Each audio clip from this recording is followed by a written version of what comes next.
Sword of Coming, episode 299. Untuk melihat video selengkapnya, sahabat bisa kunjungi playlist yang telah Sabta Novel sediakan. Yuk mari, kita berimajinasi bersama dan masuk ke alur ceritanya.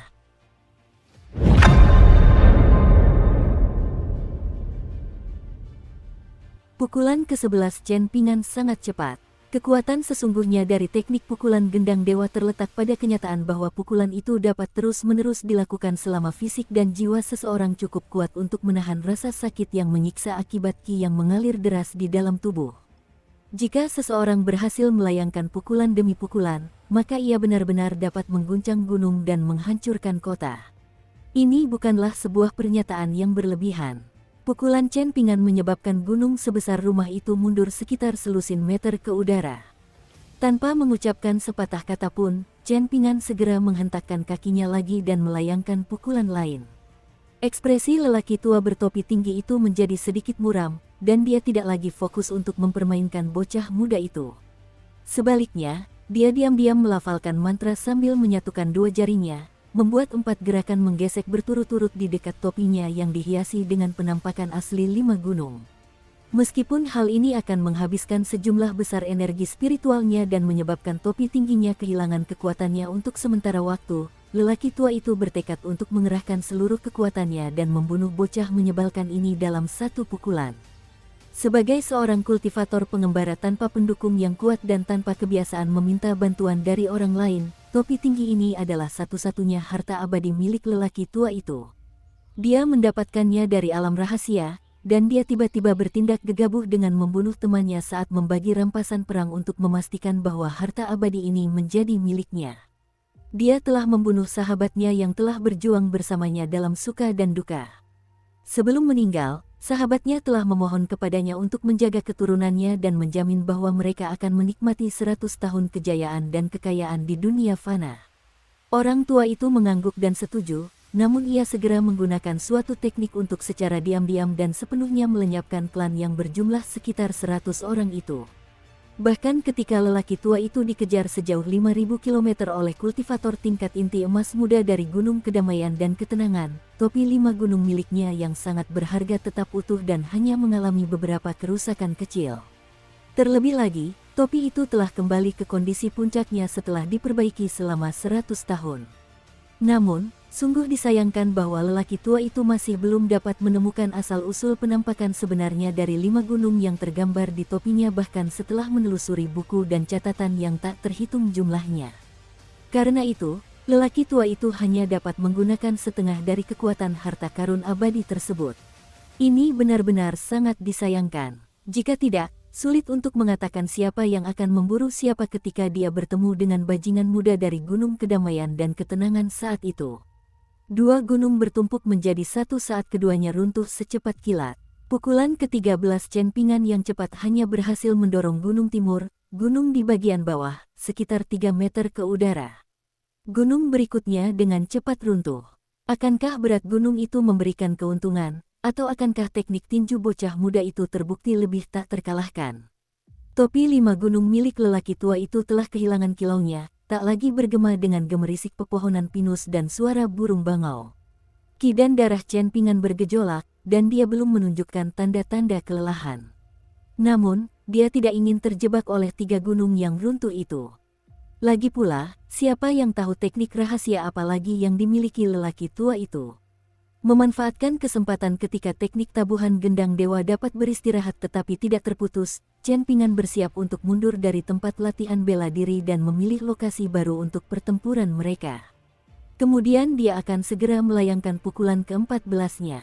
Chen Pingan telah menyiapkan jimat gerakan inci, namun ia terkejut menemukan bahwa berdiri di bawah bayang-bayang gunung sama seperti berdiri di tanah tanpa daun milik Lutai, tanah yang membatasi teknik abadi semua orang luar. Jimat gerakan incinya telah sangat membantunya dalam banyak pertempuran di masa lalu, namun secara mengejutkan jimat itu tetap tidak bereaksi pada saat ini.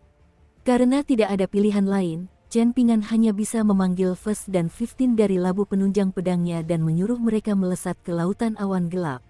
Sementara itu, Chen Pingan terpaksa melayangkan pukulan ke-14-nya, menyebabkan gunung yang runtuh itu sedikit goyah. Kemudian dia menyerbu ke depan, berusaha keluar dari bayang-bayang pegunungan. Pria tua bertopi tinggi itu tertawa terbahak-bahak dan berseru, "Mau kabur?" Dia menekan dengan telapak tangannya, menyebabkan gunung keempat runtuh.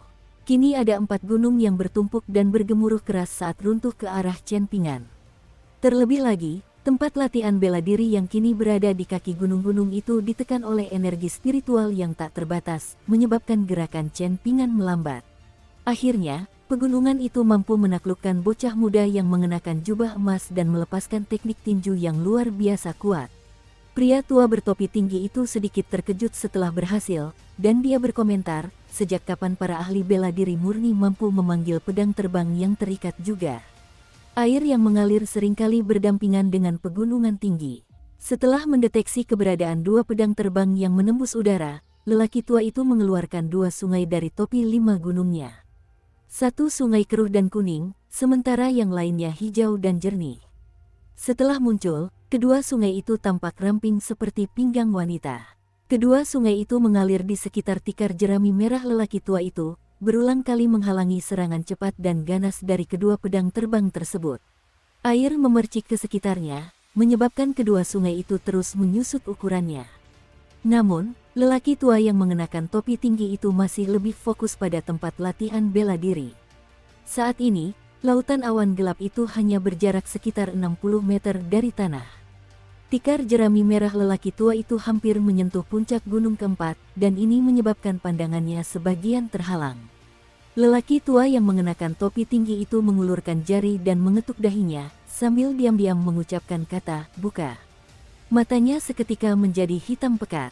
Seperti awan dan kabut malam yang menghilang, penampakan sebenarnya dari bulan yang terang kemudian muncul di matanya, memungkinkan langit dan bumi menjadi jelas kembali. Penglihatan lelaki tua itu berhasil menembus 4 gunung yang bertumpuk, memungkinkannya untuk melihat sosok anak laki-laki muda yang mengenakan jubah emas. "Dasar anak nakal yang licik, kau seperti ikan loah yang licin. Kau masih berusaha menyelinap pergi." Chen Ping'an pertama-tama menundukkan kepala dan sedikit membungkukkan punggungnya, memikul gunung-gunung di pundaknya saat ia berlari maju. Saat gunung-gunung terus turun, Chen Ping'an akhirnya membungkuk lebih jauh lagi sambil berlari kencang. Sementara itu, kekuatan jubah emasnya membuat lelaki tua itu takjub, secara paksa memberinya waktu berharga di saat kritis ini. Hal itu memungkinkan Chen Ping'an untuk berguling maju dan menghindari nasib dihancurkan menjadi daging cincang oleh 4 gunung bertumpuk ketika gunung-gunung itu hanya berjarak 4 kaki dari permukaan tempat latihan bela diri.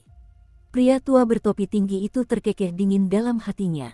Kekuatan iblis selalu selangkah lebih maju.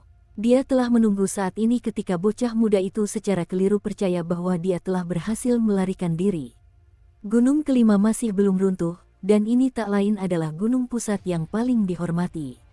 Orang dapat samar-samar melihat kemiringan gunung ini ketika menatap proyeksi penampakan aslinya. Bahwa bocah itu mampu menahan kekuatan dahsyat dari 4 gunung besar sudah jauh melampaui harapan lelaki tua itu. Awalnya ia mengira bahwa 3 gunung yang bertumpuk sudah cukup untuk menghancurkan bocah itu hingga tewas. Memang, teknik tinju bocah muda itu yang tampaknya bisa menumpuk kekuatannya tanpa batas benar-benar sangat aneh. Jika dia bisa mendapatkan kitab suci rahasia yang menjelaskan teknik tinju ini setelah membunuh bocah itu, sangat mungkin teknik itu tidak akan kalah hebatnya dengan jubah emas. "Pergi!" teriak lelaki tua itu. Gunung tengah itu runtuh menuju Chen Ping'an yang bergelombang. Pada saat yang sama, keempat gunung lainnya mulai terpisah, dengan gunung pusat tetap sebagai titik tengah saat mereka mendarat di sekitarnya dan berakar. Beberapa menghancurkan bangunan di tempat latihan bela diri, beberapa merobohkan tembok tinggi, beberapa mendarat di jalan-jalan di luar tempat latihan bela diri, dan beberapa menghancurkan halaman pribadi yang berdekatan dengan tempat latihan bela diri.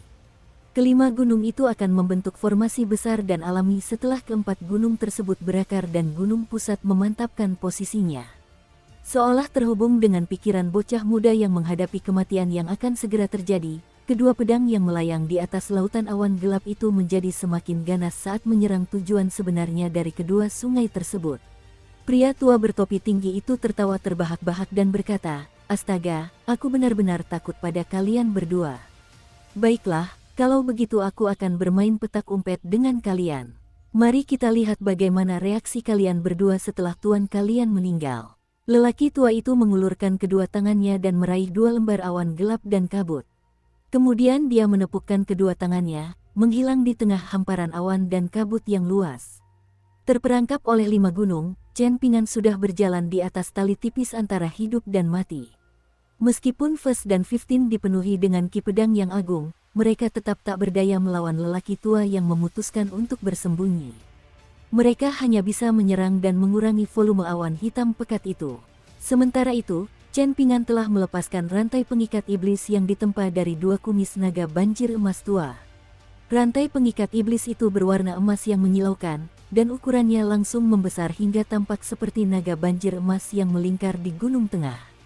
Rantai itu dengan kuat menyeret gunung tersebut sekitar belasan meter ke udara, mencegahnya jatuh dan menyentuh tanah. Hal ini untuk sementara mencegah 5 gunung menyelesaikan pembentukannya. Namun, meskipun rantai pengikat iblis terus menyusut, menyebabkan bebatuan yang hancur terus berterbangan dari gunung pusat tetap mempertahankan momentumnya dan perlahan turun menuju tanah. Pada saat itu, lautan awan gelap hanya berjarak 30 meter di atas tanah benteng elang terbang.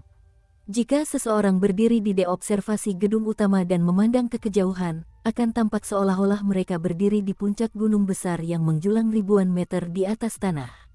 Ini adalah pemandangan yang menakjubkan dengan angin yang menderu dan awan yang bergulir. Di dalam bangunan utama benteng elang terbang, pria yang memegang cambuk lalat dan dilarang menggunakan teknik abadi apapun itu kelelahan tetapi tetap terpaksa melarikan diri untuk menyelamatkan nyawanya karena dikejar oleh pedang terbang besar dan kecil milik Lu Tai yang saling terikat. Dukung terus channel YouTube Sabta Novel. Para anggota klan Huan dari benteng elang terbang dapat menyaksikan teknik-teknik yang benar-benar spektakuler dari seorang immortal dari pegunungan. Sembari bersukacita atas keberuntungan mereka diselamatkan oleh pemuda tampan itu, para anggota klan Huan tak dapat menahan rasa putus asa. Para ahli bela diri dari dunia kultivasi benar-benar tidak berarti dibandingkan dengan para immortal yang sangat kuat dari pegunungan. Lu Tai tidak hanya berdiri diam dan membiarkan 2 pedang terbang terikat tingkat tingginya, ujung jarum dan duri gandum, perlahan-lahan menguras tenaga kultivator tingkat pengamatan laut hingga mati. Sebaliknya, ia mengambil banyak harta dan peralatan abadi dari pita warna-warninya, yang sebagian besar diperolehnya selama perjalanannya. Ketika pedang terbangnya yang terikat menebas celah di sangkar yang menjebak pria dengan cambuk lalat, Lu Tai akan memanfaatkan kesempatan itu untuk melancarkan serangan ganas ke lawannya. Ini tentu saja merupakan situasi yang menyakitkan dan berbahaya bagi kultivator tingkat pengamatan laut. Dewa Jangkung berbaju putih itu mencoba menyampaikan pembelaannya terlebih dahulu, berusaha sekuat tenaga membujuk Lu Tai untuk berhenti sehingga mereka dapat duduk dan mendiskusikan semuanya dengan ramah. Jika Lu Tai bersedia berhenti, maka ia bersedia menyerahkan seluruh kekayaannya dan bahkan mengizinkan Lu Tai untuk membatasi jiwanya. Namun, setelah menyadari bahwa Lu Tai tidak akan bergeming, Immortal Jangkung berbaju putih yang hanya memiliki gagang cambuk lalatnya mulai mengancam Lu Tai dengan cara yang menakutkan, mengklaim bahwa dia akan menghancurkan kedua pedang terbang Lu Tai ketika dia mati. Dia juga berjanji untuk melukai jiwa Lu Tai, sehingga pemuda tampan itu akan kesulitan untuk meningkatkan kultivasinya di masa depan. Bersandar di kursi istri penguasa benteng, Lu Tai mengayunkan kipas lipat bambunya dan mengabaikan ancaman kultivator tingkat pengamatan laut yang berantakan itu. Dia telah mendobrak pintu aula besar, sehingga pemandangan mengerikan yang menimpa benteng elang terbang terlihat jelas oleh semua orang. Lautan kegelapan pekat menutupi langit dan bumi. Sangat mungkin bahwa ratusan penghuni benteng Flying Eagle tidak akan pernah melupakan pemandangan ini seumur hidup mereka. Rasa takut dan ketidakberdayaan ini akan tertanam dalam benak mereka. Terlebih lagi, pengaruh peristiwa hari ini pasti akan mendalam dan berlangsung lama. Jika orang-orang ini selamat, sudah ditakdirkan bahwa kisah malapetaka ini akan diwariskan dari generasi ke generasi. Ketika para dewa dari pegunungan bertempur, manusia fana dari luar pegununganlah yang akan menderita. Jika ke-9 benua di Majestic World sama-sama tanpa hukum dan tanpa batasan seperti wilayah ini, maka kekacauan dan malapetaka besar pasti sudah melanda dunia sejak lama. Untuk mencegah hasil seperti itu, 3 sekolah dan 72 akademi Konfusianisme didirikan. Tujuan dari sekolah dan akademi Konfusianisme ini adalah untuk mencegah para dewa dari pegunungan mengamuk dalam kemarahan yang tak terkendali dan menghancurkan gunung dan sungai sesuka hati, atau bahkan sampai menghancurkan kota-kota fana secara sembarangan. Lagi pula, para makhluk abadi dari pegunungan juga berasal dari dunia fana di luar pegunungan. Jika dunia fana hancur, lalu bagaimana mungkin gunung-gunung masih ada? Dengan kesimpulan tersebut, maka terbentuklah pembagian antara kebajikan dan dosa, baik dan jahat. Beberapa ahli pemurnian Ki mengejar umur panjang dan kebebasan jalan agung. Karena mereka sudah berdiri di puncak gunung, apa bedanya apakah dunia makmur atau hancur? Namun, ada juga beberapa kultivator yang murni dan bebas dari keinginan, tidak tertarik pada urusan duniawi, atau sangat patuh pada aturan. Beberapa kultivator rela membatasi kebebasan mereka sendiri demi membawa perdamaian ke dunia fana. Para kultivator ini tidak mengejar kebebasan absolut. Dunia ini dihuni oleh berbagai macam orang, masing-masing dengan aspirasi dan kebutuhannya sendiri. Konsep tentang benar dan salah pun bagaikan jaring yang kusut. Hal ini terjadi karena terlalu banyak orang hanya berbicara berdasarkan alasan dan prinsip untuk membatasi orang lain. Mereka tidak menggunakan alasan dan prinsip yang sama untuk membatasi diri mereka sendiri. Hal ini sama saja baik di pegunungan maupun di luar pegunungan. Sebagai keturunan klan Lu dan sebagai murid dari sekolah naturalis, Lu Tai memiliki pemahaman yang lebih dalam tentang sifat manusia. Selain itu, status pribadinya dan statusnya di klan sangatlah unik. Ini bukan hanya karena dia bisa dengan mudah memelihara dan menggunakan 2 pedang terbang yang terikat meskipun dia bukan seorang kultivator pedang. Bahkan, ini bukan karena dia entah bagaimana mendapatkan pita misterius dan berwarna-warni itu saat bermain di aula leluhur klannya semasa kecilnya. Sebaliknya, keberadaan Lu Tai agak tabu di klan Lu di benua ilahi Bumi Tengah. Bagi para tetua klan Lu yang pendiam dan lanjut usia, keberadaan junior ini terlalu canggung. Namun, di saat yang sama, Lu Tai juga sangat luar biasa dan menarik perhatian. Seolah-olah ia dilahirkan selaras dengan Dao. Hampir tidak ada preseden dalam sejarah, sehingga sikap klan Lu terhadap Lu Tai selalu sangat samar dan ambigu. Para bijak mempunyai pepatah, para penguasa berubah seperti harimau, rakyat biasa mengikuti arus, dan para bangsawan berubah seperti macan tutul. Tubuh fisik Lu Tai sangat mirip dengan harta karun abadi. Bahkan, tubuh itu jauh lebih mistis daripada tubuh abadi yang pernah dicuri oleh murid Chen Pingan, yaitu Cui Chan muda. Lu Tai mengamati lautan awan gelap di langit dan mencari momen terbaik untuk menyerang. Namun, dia telah menyembunyikan kejadian di dalam aula gedung utama dari dunia luar, sehingga akan sangat sulit bagi pria dengan pengocok lalat itu untuk mengirim pesan kepada tuannya. Aku sudah mengambil keputusan, Yang Mulia Dewa Abadi, kata istri penguasa benteng itu dengan suara lembut. Apa keputusanmu? Lu Tai menunduk dan bertanya dengan sedikit bingung. Ada tatapan tragis namun penuh tekad di mata wanita itu saat dia meletakkan tangannya di dada dan bertanya, bisakah dia hidup? Wanita itu bukanlah seorang kultivator, namun kelainan di hatinya sudah ada selama beberapa tahun. Dia juga bukan orang bodoh, jadi malapetaka mendadak yang menimpa benteng elang terbang dan percakapan antara Lu Tai dan Immortal Jangkung berbaju putih telah memungkinkannya untuk menghubungkan titik-titik tersebut. Dia sudah menduga kebenarannya secara kasar. Lu Tai menggelengkan kepalanya dan menjawab, bayi itu secara bawaan bertentangan dengan jalan agung, dengan sifatnya yang penuh kekerasan dan haus darah. Bahkan jika kau mengorbankan diri untuk menjaga bayi itu tetap hidup, ia tetap akan tumbuh menjadi ancaman mematikan di masa depan. Pada saat itu, benteng elang terbang yang lemah ini bahkan tidak akan berhak mengorbankan diri untuk menghancurkan bayi itu. Sebaliknya, sangat mungkin seluruh bangsa Agarwalk perlu dikorbankan. Wanita itu terisak-isak kesedihan dan memohon, tapi aku ingin bayiku hidup. Aku bisa merasakan keberadaannya, dan dia seperti anak laki-laki atau perempuanku sendiri. Lu Tai tidak tergerak oleh kasih sayang keibuan wanita itu, juga tidak memandang permintaannya dengan jijik. Sebaliknya, dia tersenyum tenang dan mengungkapkan kebenaran kepada wanita yang malang itu, menjelaskan, lalu, apakah Anda menyadari bahwa bayi itu telah memperoleh kesadaran dan kecerdasan? Dan karena itulah ia sengaja menyampaikan emosi palsu kepada Anda. Bahkan, ia akan mengandalkan instingnya untuk secara halus memengaruhi emosi Anda, sebagai inangnya. Jika tidak, Mengapa Anda tidak pernah menjelaskan masalah ini kepada suami Anda meskipun Anda jelas-jelas menyadari perubahan abnormal yang terjadi di tubuh Anda? Wanita itu mencengkeram dadanya dengan satu tangan dan buru-buru menutup mulutnya dengan tangan yang lain.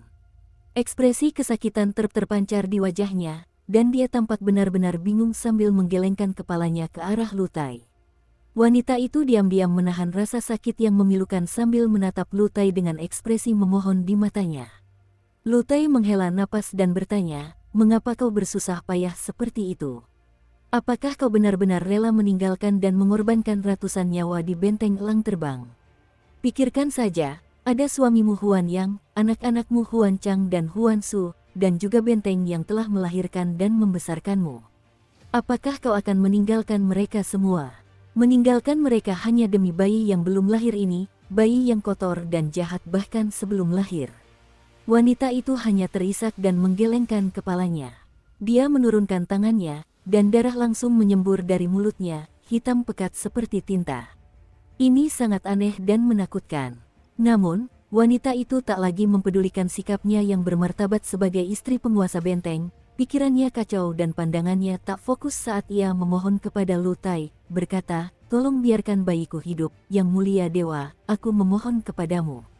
Apa kesalahan bayiku? Saat ini, bayiku hanya menyakiti satu orang, aku, ibunya. Namun, aku tidak menyalahkan bayiku, aku sama sekali tidak menyalahkannya. Yang Mulia Dewa, Anda dapat mendidik bayi saya di masa depan dan mengajarkannya untuk berbuat baik. Anda dapat membimbingnya ke jalan yang benar dan mencegahnya menempuh jalan yang jahat. Yang Mulia Dewa, kekuatan dawa Anda sangat dalam dan kemampuan Anda maha kuasa, sehingga Anda pasti akan berhasil mendidik bayi saya. Bayi saya pasti akan menjadi orang baik." Wanita itu bagaikan vas porselen yang retak dan hampir hancur. Saat jantungnya terus berdebar kencang, akhirnya ia hancur berkeping-keping, tak mampu lagi menahan siksaan itu. Namun, matanya tetap tertuju pada wajah Lutai. Lutai tersenyum tipis dan mengangguk, menjawab, "Baiklah, bayimu bisa hidup." Barulah setelah mendengar itu, mulut wanita itu berkedut, dan matanya pun perlahan menutup. Namun, darah hitam terus menetes dan berdesir dari matanya dengan mengerikan. Ternyata, pinggiran matanya juga pecah, menyebabkan bola matanya jatuh ke gaunnya dan akhirnya berguling ke tanah, berhenti di belakang kursinya. Aula besar itu sunyi senyap. Tak seorang pun berani berkata apapun, dan hanya Tuan Benteng Huan yang terikat di kursinya dengan kelima indranya disegel, yang merasakan amarah tak terkendali terhadap istrinya, keluarga dan sahabat terdekatnya. Kelopak matanya memerah.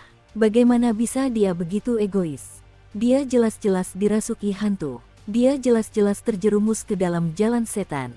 Kematiannya memang pantas. Dia pantas mati dengan bajingan kecil itu, makhluk aneh itu di dalam hatinya.